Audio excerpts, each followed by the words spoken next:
Hey everyone, welcome back to the channel. After using the Pixel 6 Pro for a couple of weeks, I have two major thoughts about it. I love it! I love it! But that doesn't mean this device is perfect. No smartphone can ever be perfect, but the Pixel 6 Pro, well, it comes shockingly close to being one. So let's discuss the Pixel 6 Pro in this review.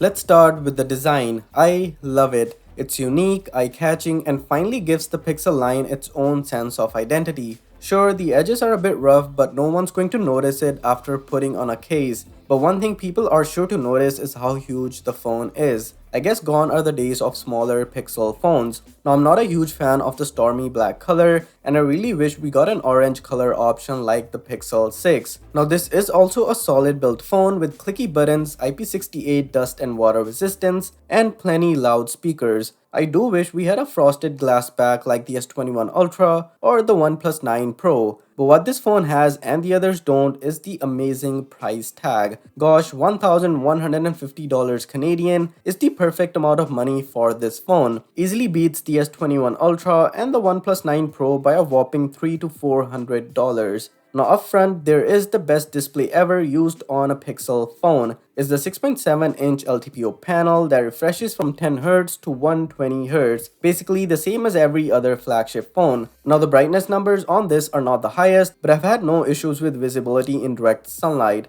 and that's what matters in terms of brightness. Now I really wish Android manufacturers stopped treating curved panels as a premium looking feature and just focus on flat panels like Apple. Now the panel is calibrated perfectly for my liking, and there are options to change the color profiles as well. One issue this display might suffer from in the future is the oleophobic coating wearing off, but if you have a screen protector on, that's something you don't need to worry about. Now one thing I'm not going to talk about in this phone is the fingerprint sensor. I've already made around 3 videos on it, so go check those out after this review and be sure to subscribe while you're at it. I also wanted to make a separate video talking about the battery life on this phone because from the reviews I've seen, this phone's battery life has been given a verdict of average.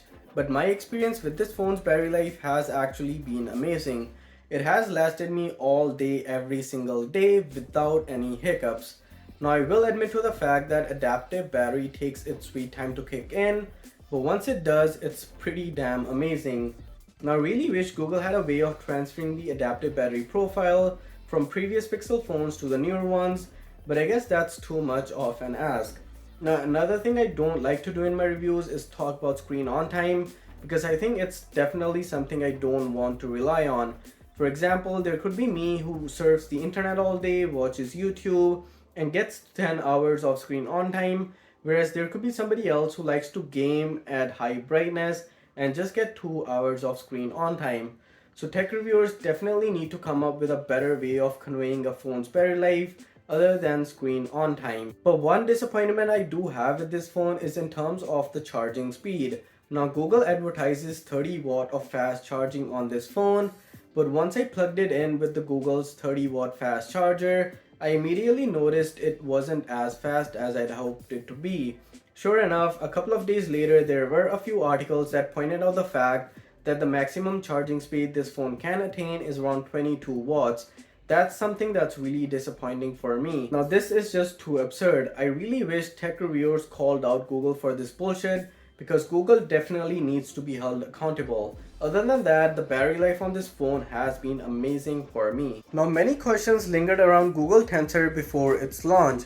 Was it easily going to handle intensive apps and games? Was it going to heat like Samsung Exynos? Or was it going to outperform every other smartphone chip in the market? Well, except for A15 Bionic. I'm also happy to report that the performance on this phone has been phenomenal. The phone handles all apps and games like a breeze, no lag, no stutter, but a little bit of heating. Yes, this phone tends to get a little warm with heavy use, but that hasn't bothered me a lot. Now Google Tensor helps this phone achieve some amazing results in machine learning tasks such as voice dictation. Now I'm not a native English speaker, so it doesn't come as handy for me, but it's good to see such amazing results with a first gen chip. chip. I've also enjoyed Android 12. Material U has been such a delight to use and visualize on the Pixel 6 Pro. The animations, the fluidity, the colors, the shape, everything comes so well together. Hot take, Google should probably name this Pixel OS. It just doesn't seem like stock Android anymore. Now, as is the case with any software, there are a few bugs I have encountered. Picture-in-picture mode for Google Maps is weird and stuttery, so is the camera app, but we'll talk about that in a minute. Also, I think WhatsApp needs to be updated here as well because when I'm on a video call, the video is just too zoomed in.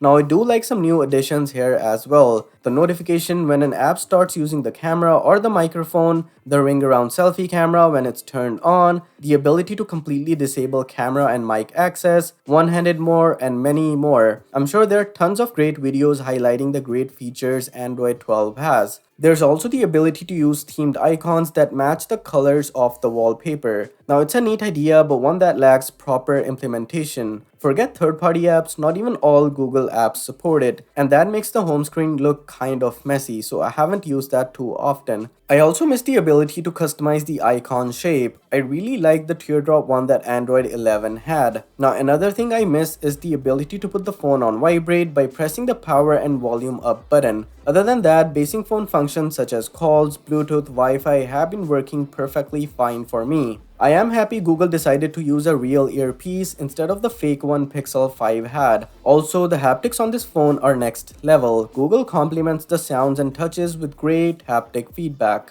And finally, let's get to the cameras. Now, this is a special Pixel. Not only do we get brand new sensors, but also all three lenses in a Pixel for the first time. Now, what I like to do in my reviews is share the same shot taken with all three lenses so that myself and my viewers can see the exact difference between each lens in terms of color reproduction, dynamic range, sharpness, and much more. And from what I've noticed, all the three lenses seem to be calibrated pretty well. I do think the photos have a slightly cooler tone to them, but that's not a huge issue. They also tend to look a bit more processed than previous Pixel phones. The shadows tend to come out brighter than I would like. I wish Google gave us more control of how we want the pictures to look, something like Apple's photo profiles. Now, regardless, I've loved taking shots with this phone. Selfies turn out to be good. Portrait mode has been amazing as well. Now, the 4x telephoto lens has been such a delight to use. That combined with Google's Super Res Zoom can produce some amazing shots. Night mode shots have been tremendously good as well. A bigger sensor means more light, and that definitely helps the Pixel take some great low light shots. Now, there are some gimmick additions in the form of action pan and long exposure shots. Now, these are nice to have, but not something I would use every day. I did enjoy using action pan more than I thought, but it's better with objects such as cars and less so with humans. P.S. Niagara Falls looks amazing with a long exposure shot. Like I said, these are gimmicks I won't use every day, but will appreciate when the right moment to use these comes along. Another software magic feature is the Magic Eraser tool. Works great on smaller objects and works on older photos as well.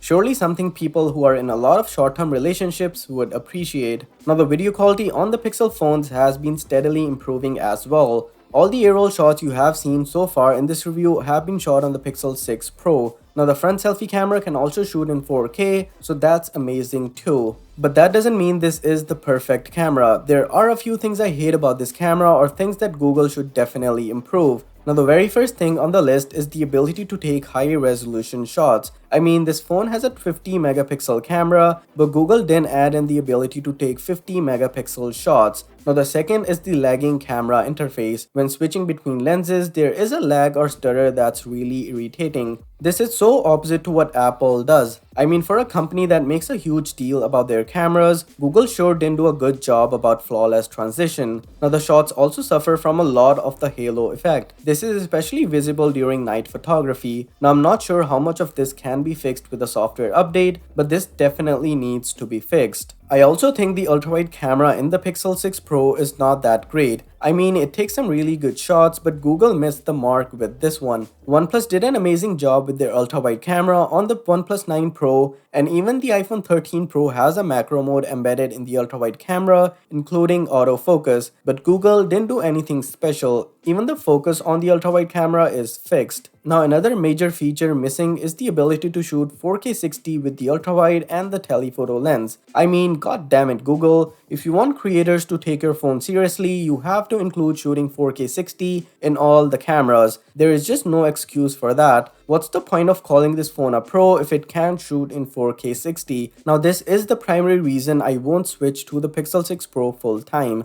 Now I really hope Google either fixes these issues with a software update or steps it up in the Pixel 7. As you can see from my review, the Pixel 6 Pro is far from perfect. But even then, I have enjoyed using this phone more than any other smartphone this year.